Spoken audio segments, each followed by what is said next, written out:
Welcome to the Fearless Female Entrepreneur. I'm your host, Katerina Kormas. This is a podcast for women who are ready to break free from the 9-to-5 and confidently create a blended life that feels free, fulfilling, and fully aligned. Here, we're all about building a lifestyle that fits you, combining business, career, family, passions, and purpose into one beautifully unboxed life. Through mindset shifts, inspiring stories, and real conversations, you'll learn to live and lead fearlessly. Tune in for solo episodes and interviews with women doing life and business their way, boldly, creatively, and without apology. If you're desiring time freedom, financial freedom, and the freedom to live with purpose, you are in the perfect place.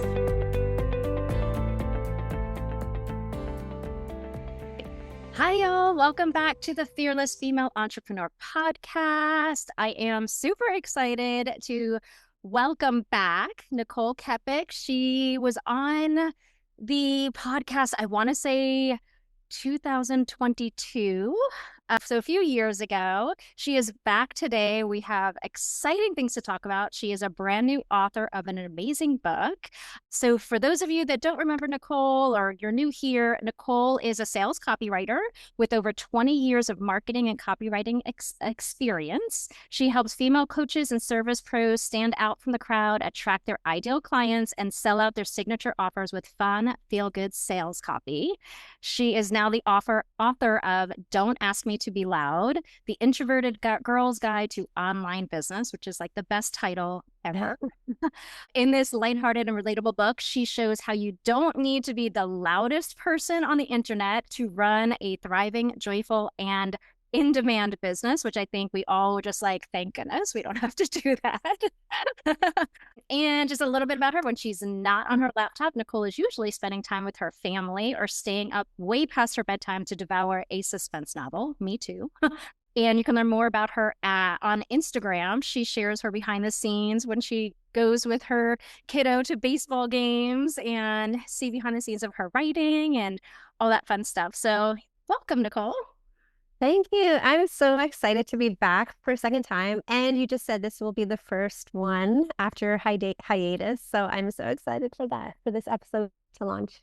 Yes, I'm excited to bring it back, but also nervous. It's kind of like when you haven't done something for a while and then you're coming back, you're just like, oh no, do I remember how to do this? You do. You absolutely do. You've got this. Okay, perfect. Thank you. So yeah, welcome. So yeah, I looked it up. It was 2022 was our last interview, which seems far away, but also not far away. But it has been 3 years, right? Wow. Yeah, time is weird, right? It feels like it was just yesterday, but at the same time, it's like, oh wow, a lot has changed since 2022. A lot. I call it like, I think everything after 2020 is just the weirdest timeline. It's like, we just like, it's just time is different. It goes fast, but also feels slow. It's kind of weird. Yeah, I totally agree with that. Yeah. So a lot has changed in your business. So you went all in on your business in 2020. Is that correct? Was that? Yeah, at the end of 2020. So really 2021 was the first year where I was all in. So at the end, it was like December 2020 where I'd given my notice and left the 9-to-5. And then, yeah, the next year. So I had, clients and freelance stuff on the side before that. I didn't just make the leap and the jump with nothing in place. But it is still a big change, like, quitting your salary job, leaving the benefits behind, all that stuff. Yeah, it was still a big change. And then moving more to the online space where yeah, you could have 20 years of copywriting experience, but everything is so different in the online world. So yeah, it was a big jump. Yeah. Yeah, it is. It's kind of like you leave this place you think you have these safety nets and everything's safe and like the paycheck comes in and you have your retirement benefits and your whatever. And then you feel like you take the leap and you're like, there is no safety net. And again, you are the safety net and you have to remember that you have to like kind of build the skill of seeing that you're the safety net in all of this, that you have the skills and the confidence to do it. Yeah, for sure. And you know what I was just thinking of the other day is that probably the biggest difference is when I was in the 9-to-5 world. So I was a senior copywriter at a creative agency. Like all the copywriting projects would just land on my desk. Like all the projects were brought to me. Whereas when you're a solopreneur, your own business owner, you have to market and you have to do all the things to attract those projects. They're not just going to magically land on your desk. So that's probably the biggest thing. Yeah. Yeah, you put on like you were the copywriting hat, and then all of a sudden now you're the sales team, Yes, yes. The you're sales, the the marketing. department. Yeah, yeah. You're wearing all the hats, but I mean, it makes it fun and you certainly learn a lot, right? A lot of lessons learned, a lot of mistakes made, but it's just, yeah, I would not go back in a heartbeat unless I had to, of course, nothing wrong with that. But yeah, I'm so happy to be doing this. Yeah. So how would you say your life has changed since then to now? I mean, your business and your life, because you've built your business around your lifestyle, right? You just, about having time with your family and your friends and traveling and all of that. How would you say from like 2021 until now things have Oh, changed? geez. Yeah. And the baseball. Let's not forget the The baseball. There's baseball. so much baseball. My son's So, baseball. Yeah, to be honest, like a lot hasn't changed in a way since then because pretty much right out of the gate, I got pretty clear on what services I wanted to offer. Like in the very beginning on my website, I listed all the copywriting projects you can imagine. Like I could do this and this and this and this. Like there were so many projects that I listed. But pretty soon after, I decided, you know what, I'm going to streamline this and I'm just going to offer three core services: sales page copy, website copy, email copy. Can I write the other things? Yes, absolutely, I can. But it just got so, cluttered and confusing for me because I never knew what I was going to market next. And I imagine it was confusing for my audience too. Like, okay, what is she really known for? She's just like vomiting all this information of all these things that she can do. So pretty early on, probably in 2021, I got super clear on just those three core services. And to be honest, in the last few years, I haven't changed those services. I'm essentially still doing the same thing because they're just so foundational for business owners and, promoting your business. So I guess my answer is, in a way, not much has changed, but I think me as a business owner, I have changed in the sense that I've learned to listen to my gut more. For one, like if say there's red flags about a client or a project, before I probably would have been like, oh, I need to take this, this is a new business, I need to say yes to everything. Whereas now I'm just a bit more particular in the sense of if my gut is saying, you might want to steer away from this, I listen now. So that's probably the biggest way I've changed. And what else? I think the other thing is probably that in the beginning, I was just buying all the courses, all the programs, and nothing wrong with them. But I was just like, again, because of the transition from the 9 to 5 to the online world, I was just devouring all these courses. But at a certain point, it was like, it was too much because then you have a million different ideas from a million different courses and you're not taking action. So in the last couple of years, I've, pumped the brakes a bit on how many courses I buy. And to be honest, I invest more in coaching or masterminds now versus those one-off courses. But yeah, so the offers are basically the same. Maybe just my thinking and mentality has changed a Yeah, well, we forget that we have to change. I mean, yeah, bit. you have to be telling somebody totally. You go from employer to entrepreneur, and I think you bring up a great point because I mean, I raised my hand, struggled with this too. You go from like, this is my job description for my employer, and this is what I do, and I do this on a daily basis, to all of a sudden you step out of that and sky's the limit. Like literally, if you can think it, you can do it. And then you start to see all these people, well, maybe I want to do that. Maybe I want to do that. And the funny thing is, when I work with new entrepreneurs, they know what they want to do when they're an employer, right? Like an employee, and they know, okay, this is the business I want, and they have a clear idea, this is how I want to help people. But as soon as they step out, and that little wavering, do I really know what I'm doing, steps in, all of a sudden it's like, oh, what is she doing? Oh, what is she doing? And they lose the initial thing that they knew they were good at, they wanted to help people with. This is it. They had that already there, but then like it's like, oh, I can do anything. I didn't realize, but because before I could only do my job.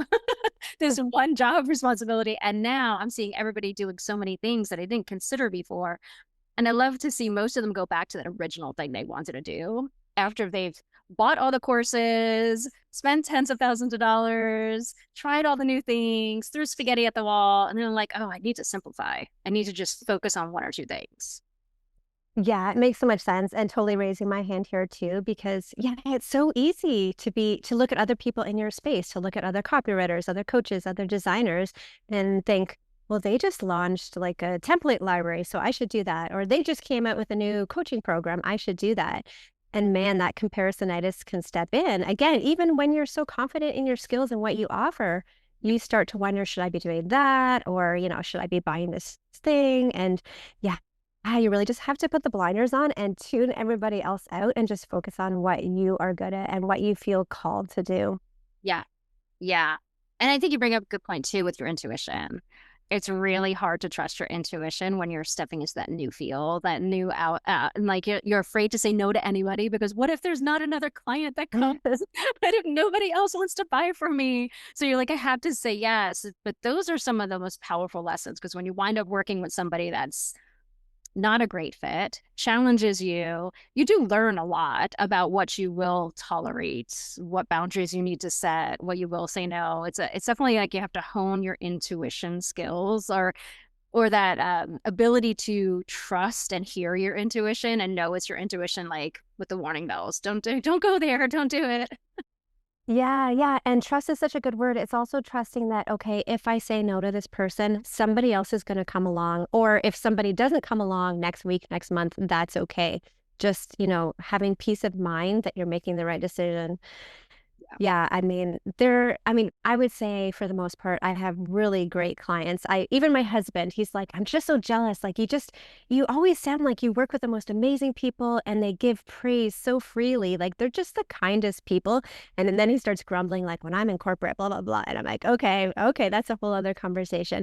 But for the most part, I have the most amazing clients. But I will say, if there have been, one or two times where the project it didn't go as well as planned. Everything was positive, but maybe not as well as planned.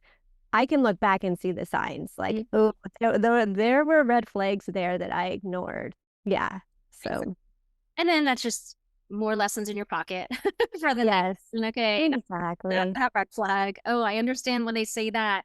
That might mean this. I even Yeah. heard somebody say recently that they had a nightmare client and it was a lesson for her on what she had to tweak in her terms and conditions, in her contract, in her, okay, now I know I have to be very specific on how we communicate.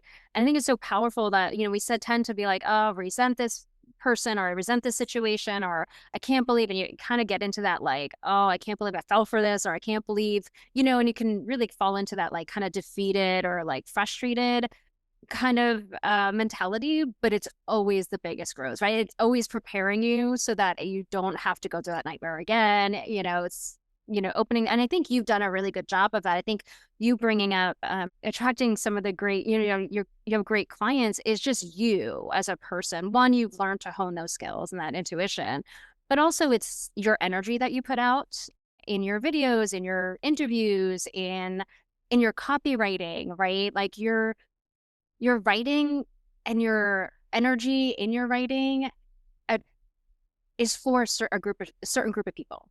A certain group of entrepreneurs that approach their marketing in a specific way, right? You're not attracting the bro marketers. You're not attracting, you're Thank not you for that. attracting the scare tactic people that want that type of marketing. You're attracting the women that, more heartfelt, more want deeper connection with their clients. Well, thank you. I really appreciate that. Yeah, that is my hope, right? To attract those people. And yeah, I guess I just, accounted it to luck that I was lucky to attract these amazing people. But yeah, I mean, as a copywriter, that is part of it. Your copy can attract certain people and it can also, strategically repel certain people too, if you don't want to attract a certain audience. Yeah. Yeah. Well, you even say it in your book. I'm gonna throw your book.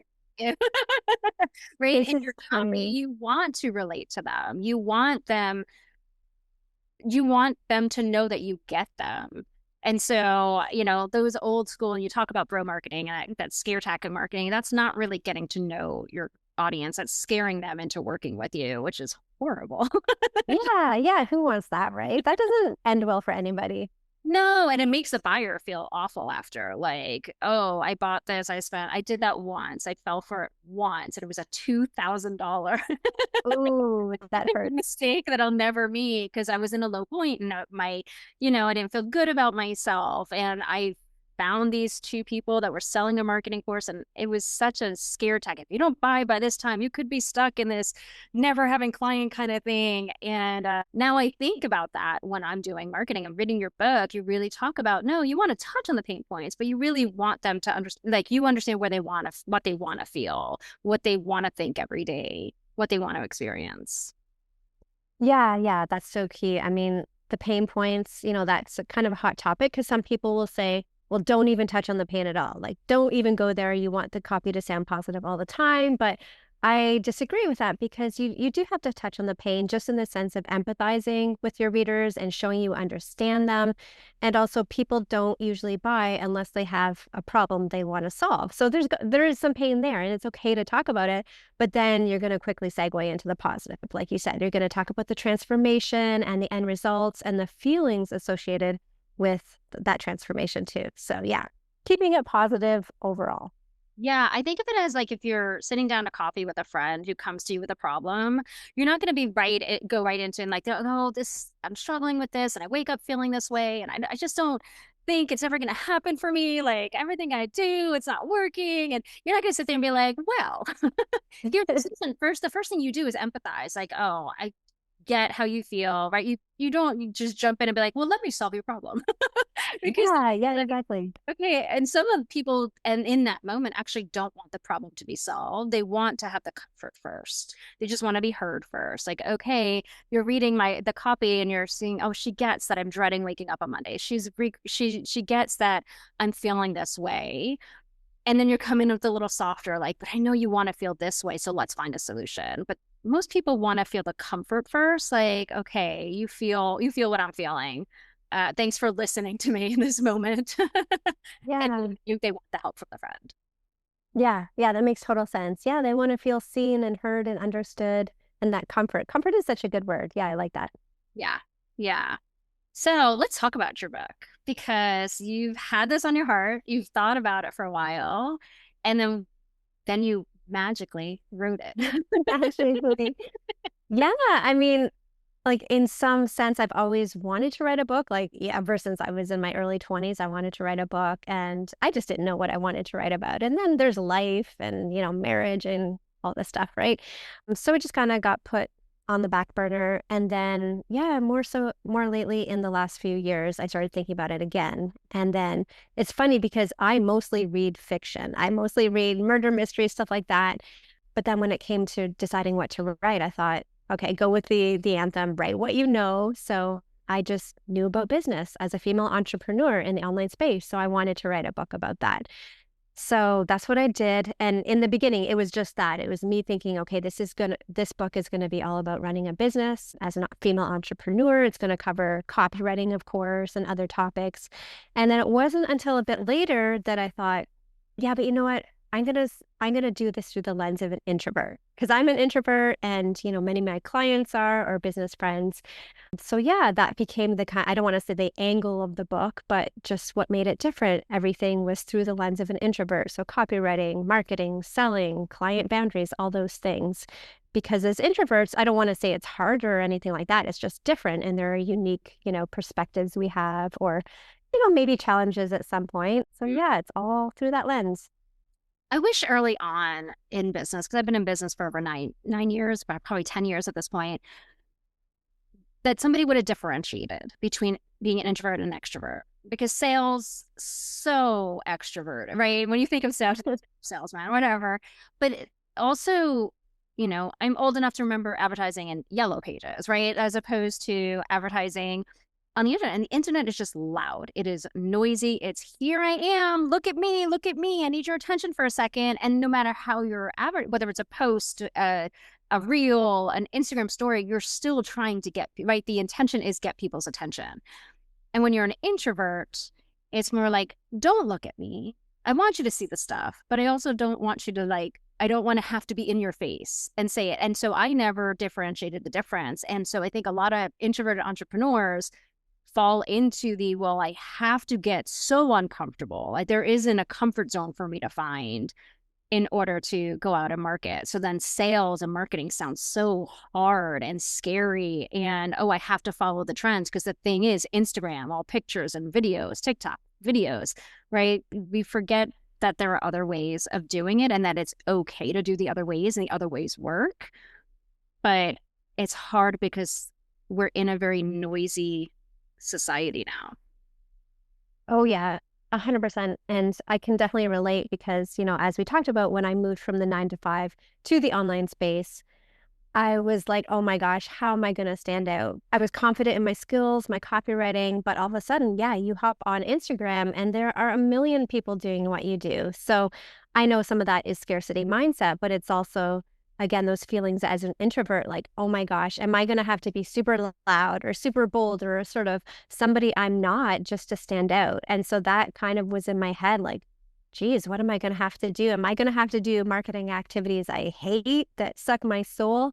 So this book is basically saying, no, you don't have to do those things. You can still have a thriving business as an introvert, choosing marketing activities that you actually enjoy. And I do talk in the book about, as you probably read, about your comfort zone. So the way I look at it is like, I have kind of two schools of thoughts on this. On the one hand, I think if something is just so out of your comfort zone that it doesn't feel enjoyable, that it feels way too hard, harder than it needs to be, then my thought is just, say no to that. You don't have to say yes to that. But then on the other hand, I think that as an introvert, you shouldn't just use it as like an excuse. Oh, I'm an introvert, so I can't do this. And you just kind of keep yourself quiet in this, tight space. I do think that there's room for expansion and growth and getting out of your comfort zone, which I try to do. Tomorrow, I'm going to this in-person event where I only know a speaker who's flying in from the States. I don't know anybody else out of 60 women. And part of me is like, why did I sign up for this? I signed up because I want to see the speaker, but this is me reminding myself, you're an introvert, sure, but it's okay to get out of your comfort zone. And great things are probably going to come of it by, expanding yourself. Yeah, I think that's a great example. Like there is like this fine line between comfort zones, right? There's the you need to stretch yourself, right? Like I remember you doing your first Instagram story. Oh, do you? Where you were talking on video. I remember that because you wouldn't do it. And then you did it. And then you even said, this is my first one. Like I remember that. But you did it and now you do it. Do you do it like every single day? No. Do you have to? No. You put in it and that built up to you being on more podcasts and guest speaking, right? That was like that one video, that first one that you did got you to like now you're okay being like interviewed on podcasts. I'm sure there's a little bit of nervousness, right? But you know what I mean? Like, so you have to, there's like that moment, like it stretches you enough to be able to do it. You don't have to do it consistently versus like me, I never got into TikTok because I tried even Instagram Reels. And it wasn't just that it was uncomfortable, it took so much out of me, right? It's like the level of energy it takes from you. And it took so much and caused so much anxiety. If that was the only way to market, sure, I would probably figure it out. But because it's not, will I continue? Maybe I'll continue to do reels and do it in a specific way, right? I'll find my way of doing it. But I'm not going to be out there dancing. I'm not going to be out there lip syncing. I'm not going to be out there doing all that stuff. But at least I tried it. I got out of my comfort zone and then you assess from there. Like, is it worth it to stay out of my comfort zone because I can get comfortable with it? Or is this always going to cause me so much trauma that I'll never be able to recover? Yeah. Yeah. I love that. I love the clarity it brings of just trying something once. And then, yeah, to your point, you might be like, this is not for me. This takes way too much time and energy. And it's okay if it's not. There are so many different ways you can market your business so you don't have to stick to just one.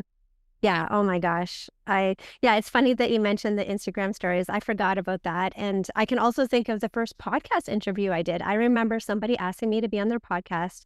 And my first reaction in my head was, no, I'm going to say no to this because it feels too out of my comfort zone. And what if, my voice sounds weird or I don't say the right thing?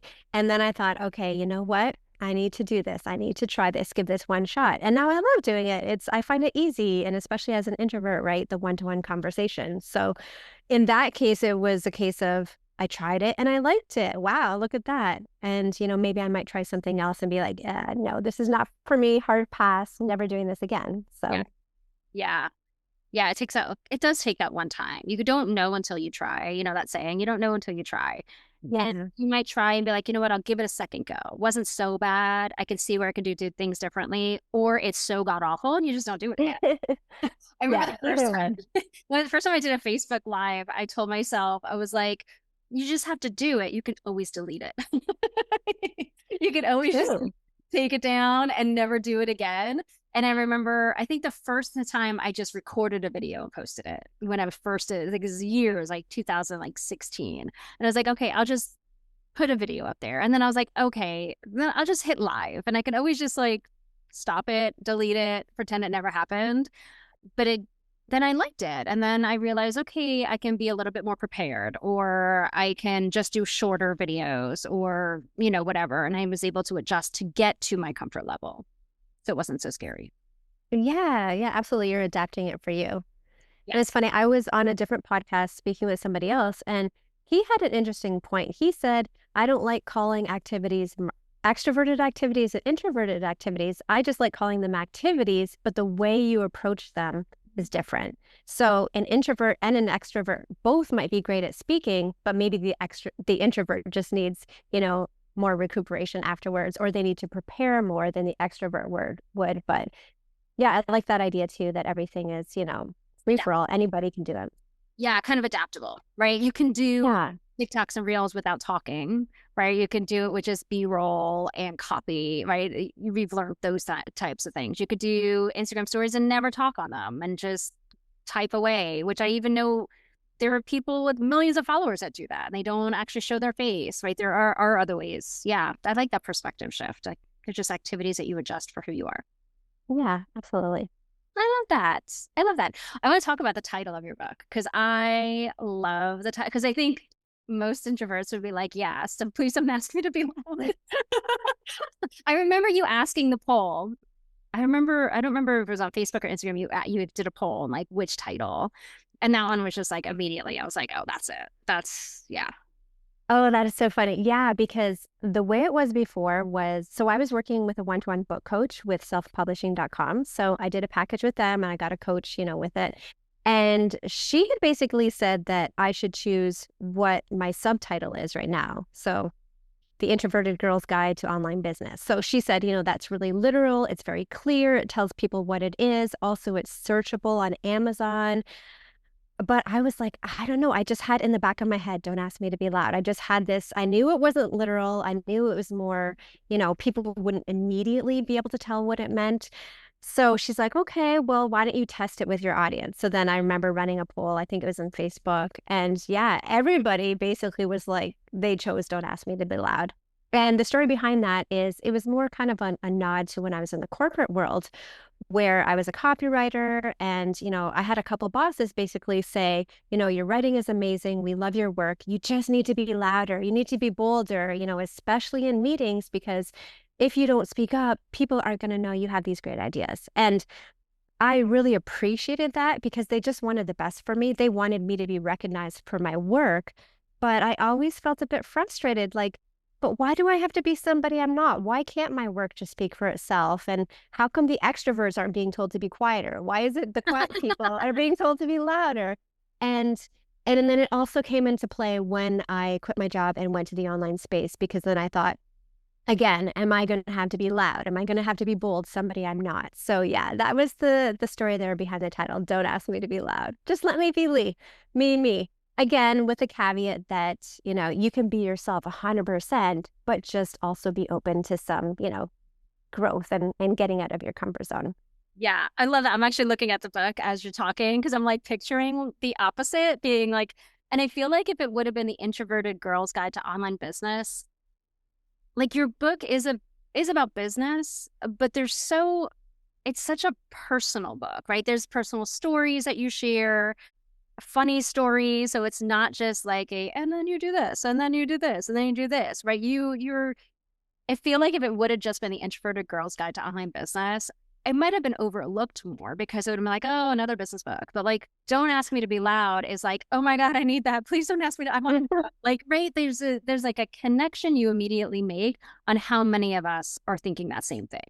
I'm scared to do this. It's intimidating.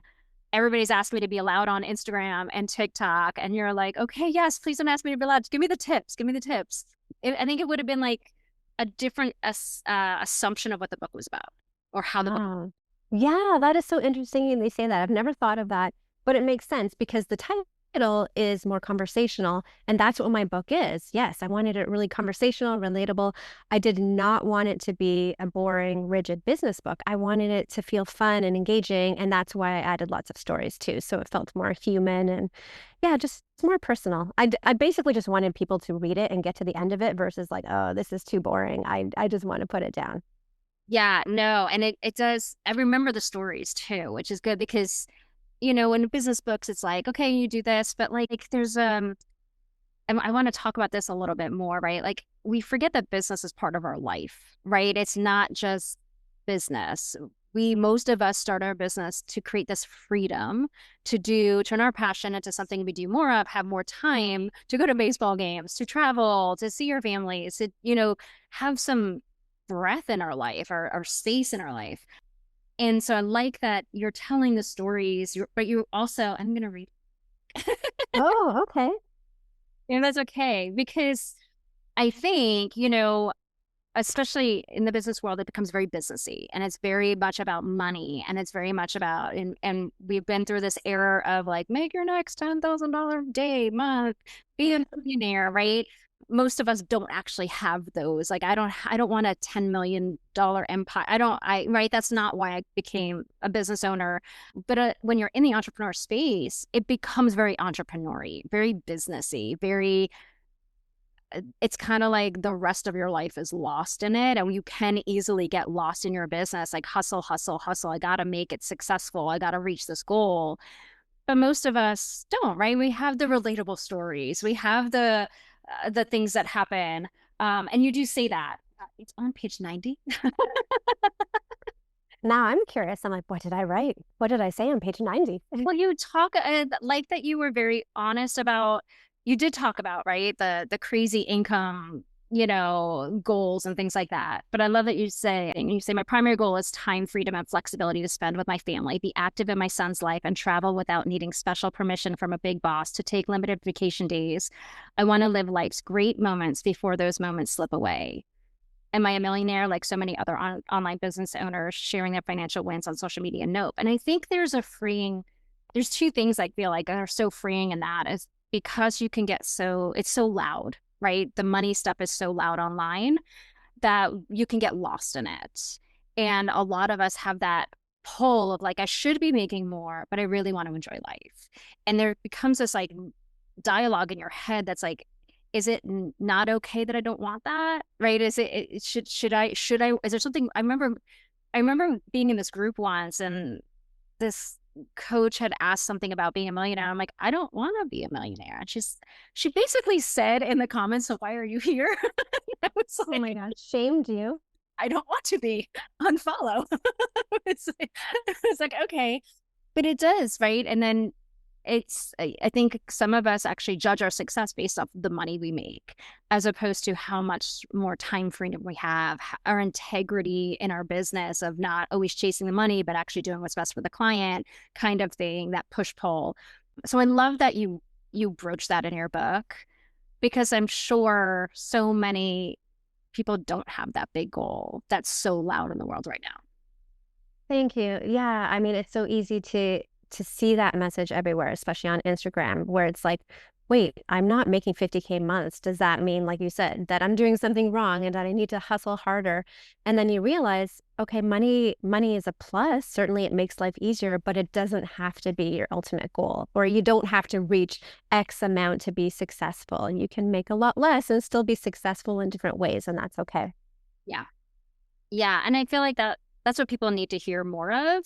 But I think also your book, you tell the stories. Like we have to remember that we're human and that life happens, and we need to relate to each other, especially when it comes to when you're a business where your business is people.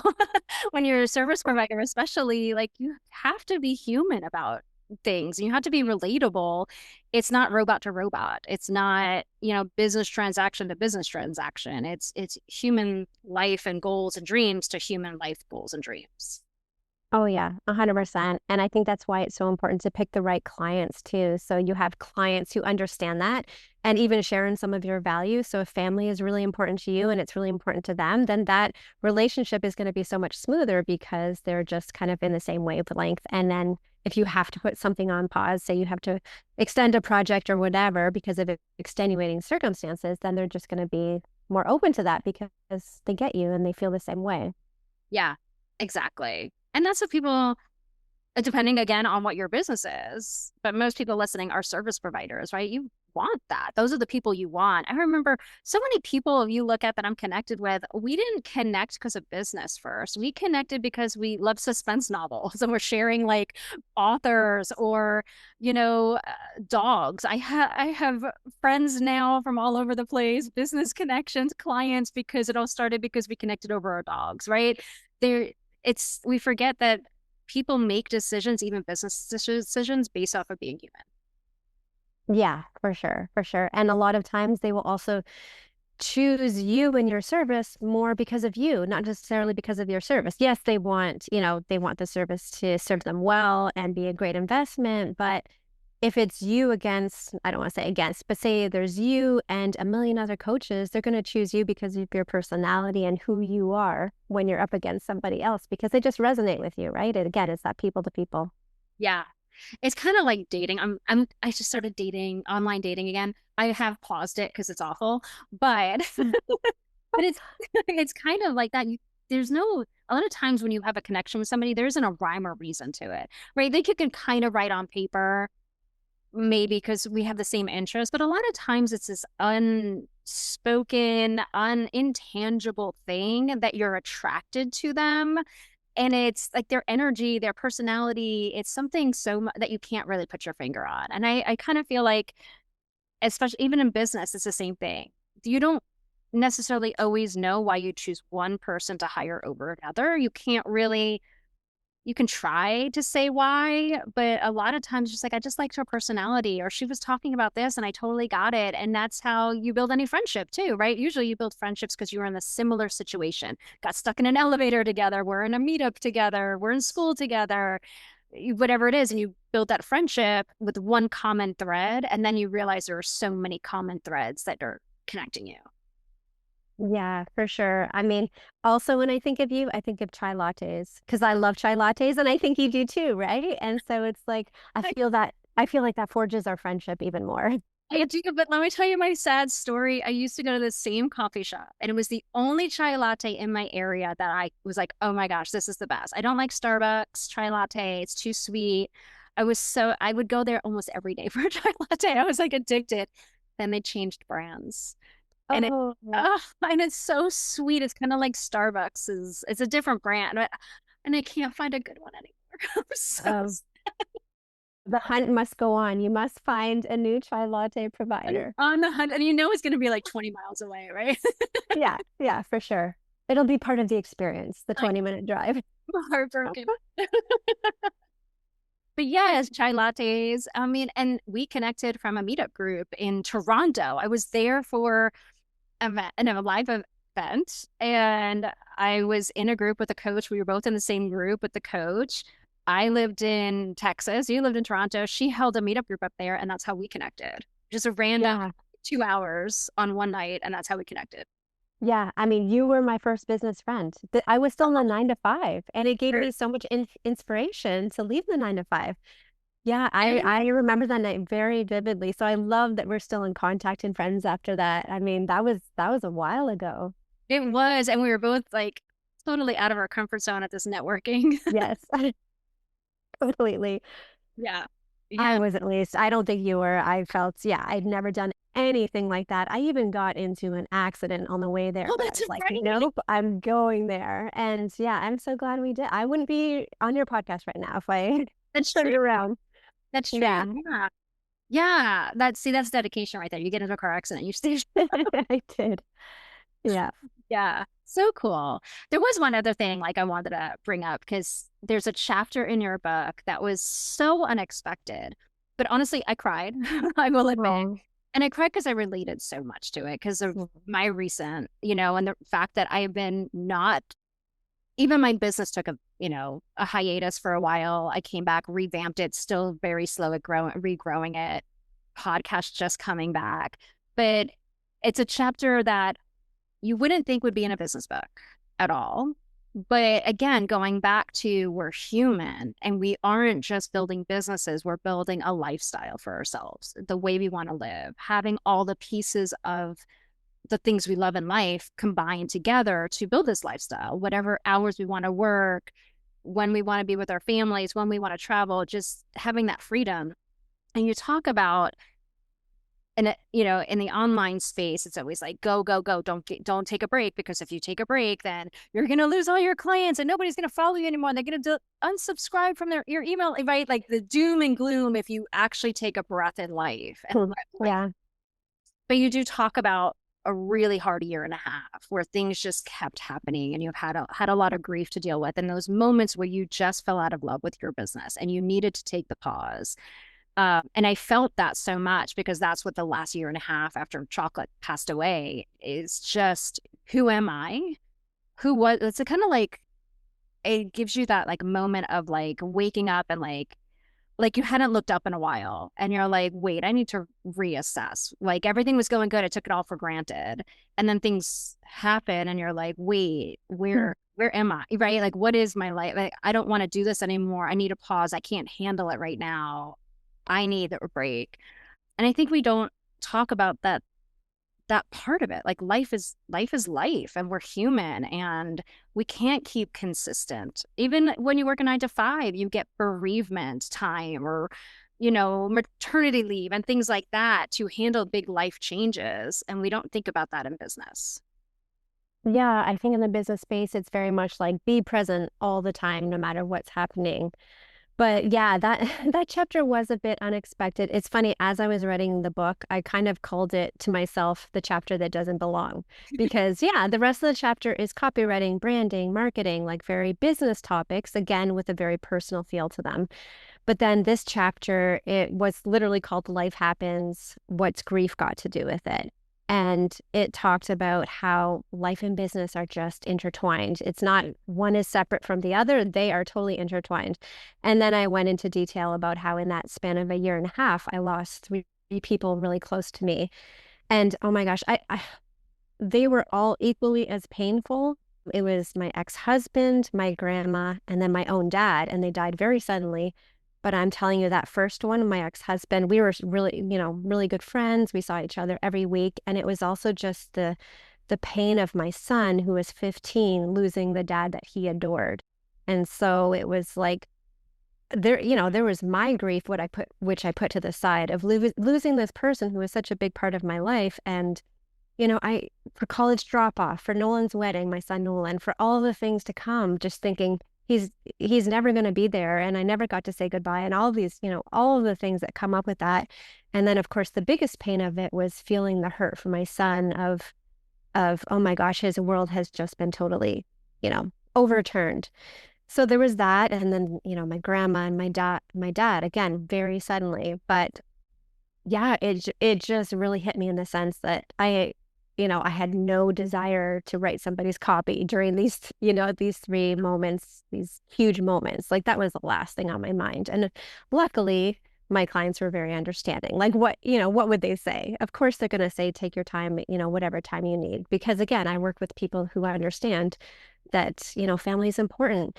So yeah, this chapter just talks about how everything's intertwined. I talked about how I took a break in those 3 separate seasons because writing was the last thing on my mind. My business was the last thing. And I even felt like, do I even want to do this anymore? Am I even making a difference? Like, yes, I'm helping people sell more through my copy, does this matter? But then, of course, as you know, I got back into it, then I realized, no, this does matter. I'm helping women who are just so passionate about their businesses, and I'm helping them succeed. And I got that joy back that I had lost during those 3 periods of grief. Yeah, so those are the only times where I was like, nope, not into the writing. But luckily that has returned and I love it again. Yeah. Yeah. I mean, I think we have to remember that some things just shake us up. We only have so much bandwidth, right? And when things are status quo, right, our energy spread out. We know like what we can handle. Little things come up, like you have a flat tire, whatever, right? Throws your day off, throws a week off. It's fine. But when life upheavals, like your support system or somebody you love, like there's just you only have so much you can give. And a lot of times we forget that sometimes in those moments, we need the attention, we need the care. We only have so much that we can give to those around us and ourselves, let alone our clients. And I think we forget that so much just as humans, even just as employees of a 9 to 5, we forget that sometimes we just don't have it. We just don't. And it's hard to care for things that you cared about before because your brain is still trying to figure out all the loss and all the change and all the emotion. And do I let out the emotion now or do I hold it in? What situation, right? You can't always be, it's weird, but you can't always be crying in the middle of a grocery store. You know, you can, as much as you want to, right? That you still like those moments of functioning don't allow you to heal. Like it's just like life. So I'm glad you addressed that and shared that vulnerability in the book because for me, I I mean, yes, Chocolate was a dog, but he was so much more like I don't have kids. He was my kid. It was a very, I think at first I was like knocking myself for grieving for so long until I realized, wow, for a whole year I was keeping this dog alive. I was his caregiver through cancer. That alone, my nervous system was rocked from it. I was still functioning. And I think after he passed away, I was numb. There was nothing, but also my nervous system was so tired. Like I had not slept in 9 months, right? I was up all night with him. And, you know, that's just, it took a toll. And it was one of the best things. And I think we need to remember that too, is like sometimes the breaks are the biggest breakthrough. For me, it was like, okay, I spent so much time looking at my phone instead of my dog. I don't want to do that. It's not how I want to run my business anymore. I also was like, now he's not here. I don't need to put him in boarding every time I go away. I don't need to worry about being home by a certain time. I want to go experience life more. And then it made me step back in my business and be like, hey, maybe I want to do this differently. Maybe I want to stop giving so much to my business and find a way for it to be on autopilot a little bit more, or find a way for it to feel easy as opposed to constantly having to churn out content on Instagram. And so it was the greatest break, and I'm glad my business was built to take it. My financial system was built to take it. But yeah, so I'm glad I put that in the book because it's going to happen to everybody as an entrepreneur. Life is going to happen. Yeah, life is going to happen, whether it's like in this big, horrible way, like you lose somebody close to you, or your life just gets busier and people in your family need you in some capacity. But yeah, what you said is so true, how you just kind of reprioritize things, or things that you thought were so important before suddenly become not so important. Like I'm telling you, when those 3 people died, I wasn't thinking, oh my gosh, I need to get on Instagram more. Like Instagram is like you just realize that the people, your family, those are the important things in your life. Yes, you want your business to succeed. We're talking about business here, this whole podcast. You want it to thrive, but at the end of the day, man, that really taught me your family is what matters most. And the whole, when you say crying in the grocery store, yeah, I remember doing that. And I also remember being at the gym and just sitting on like the chest press machine and just all of a sudden I just started crying. And I'm like, I either need to stop crying or I need to leave because people are going to wonder what is going on with that girl over there doing her chest exercises as she's crying. So, Yeah. yeah, but Yeah. I was exercising once and I was like, I was doing Pilates or something. And I did one exercise. I don't know, whatever. I just like hysterically cried, just got into choke. I oh, was like, all right, I guess we're going there. yeah, and I guess that's the thing I didn't realize because I mean, I feel I guess, lucky to say this, I had never had or experienced huge loss before. And so when, the first one, Corey, my ex-husband, when he passed away, and he was only 46, and it was very sudden. It was just like one day he's there, one day he's not. I had never experienced anything like that, or certainly my son had never. So it was just like, oh my gosh. And then then you kind of realize that other people have experienced that. And so now it's made me hopefully more aware of when I see other people who are grieving, like, oh, I mean, it's going to be different for everybody, but I just certainly have more empathy knowing, okay, that's not just like, oh, you move on after a couple days. That's a big deal. Yeah. Yeah. And it comes up at the most weird times. Even now, it's a year and a half later, and sometimes I just miss them. And I'm like, it's been a year and a half. Right? It's just a moment. Something happens and you feel it. And it's just a part of, I think that's the great part of being human is like they're gone, but they're not gone. They're always there. Yeah. Yeah, for sure. Oh, well, thank you. Thank you for including that in the book because I think that just kind of brings it all together that business isn't just business, it's part of our life and who we are. Yeah, and I mean on a more tactical, approach, like in that chapter I did talk about, like I segued into talking about setting your business up so that if stuff like this does happen, you can take a break, and not only take a break, but if you have, say, for example, digital products or courses, then you can also still make money while you're on a break, because you also need to survive, you need to pay for groceries and stuff. So just ways that you can do that too. I mean, you can totally take a break and not do anything, and that's totally fine. Or you can have systems in your business that kind of step in when you can't. Yeah. And that really made me think of, okay, I have all these like, I don't promote my digital products and I don't even sell them very often. I'm like, I just need to create an evergreen, automated funnel. And then I can, put that out when life gets busy. That just becomes what's going out there. Like I can use Pinterest to have that already in motion. And it's stuff like you'd think about, oh, I'll do that one day, but to have it now, just in case I need it now.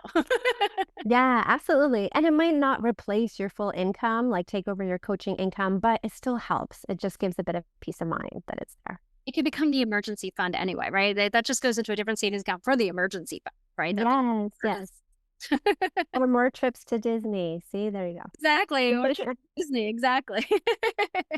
Oh, well, thank you. Anything else you want us to know? I mean, there's so much. We can go on. I was even telling you the story that I was talking to my marketing coach and we are coming up with a new headline for my website. And I'm not kidding. I was like, wait, I'm going to go get her book because she had all of these like different ways we can phrase it and do it. And I pulled out the book and I'm reading it. I'm like, such a book like that you could take the tips from, but also a book that you can read over and over and over again and really find even more and fine tune your approach to your business and different ways. You have so many tips on being an introvert and, speaking on podcasts or guest speaking and all the like you just the breadth of like all the possibilities, but also it doesn't have to be overwhelming. Thank you. I appreciate that so much. Yeah, I love that because I've had a couple of people say, "Oh, this is a book I'm going to keep coming back to for different, phases of my business." And I was like, "Perfect. I didn't even plan that. That's awesome. I thought it would just be like a one-hit wonder. People read it once and then put it on the shelf." So I love that feedback. It's so great to hear that. Yeah. Yeah. I mean, just the way you lay out everything, how many times do we refresh our website or refresh how we do our emails? Yes. It's like you have a tip in there, and I'm totally going to eventually pick your brain about it because I was like, you just blew my mind and I don't even know what to do with it. Like taking out, like looking at back at all the emails you sent and repurposing them, which I don't do. And I'm thinking, oh my gosh, if I've sent one email a week, two emails a week for years, I have never gone back and said, which were the most opened? How do I repurpose these? Like just your wealth of knowledge in there that could save so much stress is just fascinating. Oh, that's great. Yes, you need to do that. You need to do that because I mean, I can't take all the credit because I had a friend come to me and she said, "You know what? You have sent out all these emails that I really enjoyed, but if somebody joins your list tomorrow, they're never going to see those emails. So why not take those emails, repackage them, rewrite them slightly, but use them again in the future in this evergreen automated sequence." So whether somebody joins your list tomorrow or 3 months from now, 6 months from now, they all start at the beginning and then they get those emails. And I was like, okay, let's do it. And you might think, well, it's automated, it's not as personal. No, you're still spending the time to craft a really thoughtful email. And if you have, real in the moment things you want to announce to your list, you can still send those emails. Like if I'm in summits or on podcasts like this, I'll still send those emails. But I also have these evergreen emails for if somebody new were to join my list tomorrow, they would start in that series. And it kind of takes the pressure off me because I'm not in the moment having to think, well, what do I send today? Like it's already scheduled, it's already written, just makes my life easier. That is so fascinating. Yeah, you need to get on that. I say this in a loving way. No, it's really made things easier for me because yeah, I was able to repurpose not every email. Some emails I've written are, to be honest, kind of duds. So I didn't take those and use them again, but the ones I really liked, I've taken those and repackaged and, you know, automated them basically. See, everybody needs the book.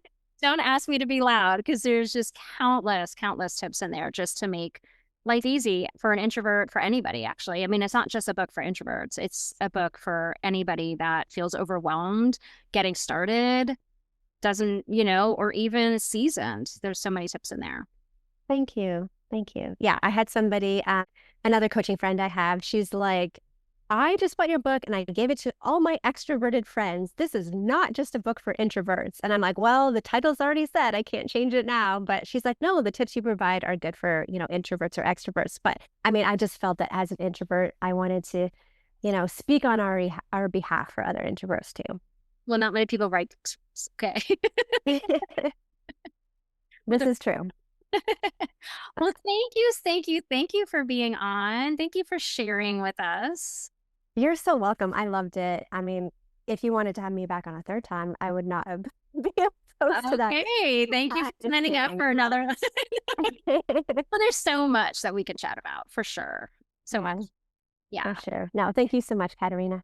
Yeah. So, okay, where can people find you? Where can people follow you? And where can people buy the book? Yeah, I mean, I would say go to my website. That's kind of home base. So, I'm all about my services and I have a page for my book there, which will lead you to Amazon. But yeah, everything is on my website. Or Instagram is where I hang out most on social media, and that's NK Copywriting. Perfect. Great. Thank you. Everybody go follow her. She's fun. Thank you. Yay. Well, thank you all for joining us, and we will see you next time. Bye.